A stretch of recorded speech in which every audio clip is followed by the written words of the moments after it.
मुळी धरण भरले पण गोदावरी कोरडी. गंगाखेडमध्ये पाणी सोडण्याची मागणी तीव्र. गंगाखेड शहरातून वाहणारी गोदावरी नदी सध्या पूर्णपणे कोरडी पडल्यानं भाविकांमध्ये तीव्र नाराजी व्यक्त होतीये.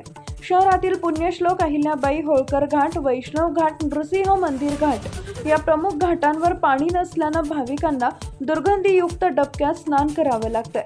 त्यामुळे एप्रिलपासून भाविकांची गर्दी लक्षणीयरित्या कमी झाली आहे. दरम्यान जवळच असलेल्या मुळी धरण इथं 100% पाणीसाठा उपलब्ध असूनही नदीपात्रात पाणी सोडले जात नसल्यानं नागरिकांनी प्रशासनावर प्रश्नचिन्ह उपस्थित केले.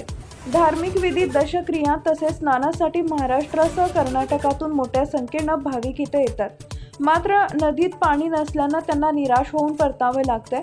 नदी कोरडी पडल्यामुळे घाट परिसरातील फूल विक्रेते, पूजा साहित्य विक्रेते आणि लहान व्यावसायिकांवरही मोठा आर्थिक परिणाम झालाय. मुळी बंधाऱ्याचे अभियंता अभिजित घोळवे यांनी धरणात 100% पाणीसाठा असल्याचं स्पष्ट केलंय. त्यामुळे किमान धार्मिक कारणांसाठी ठराविक काळांसाठी तरी पाणी सोडावं अशी मागणी आता जोर धरतीये. टाइम्स ऑफ महाराष्ट्रसाठी परभणी जिल्हा प्रतिनिधी अनिल शेटे यांचा रिपोर्ट.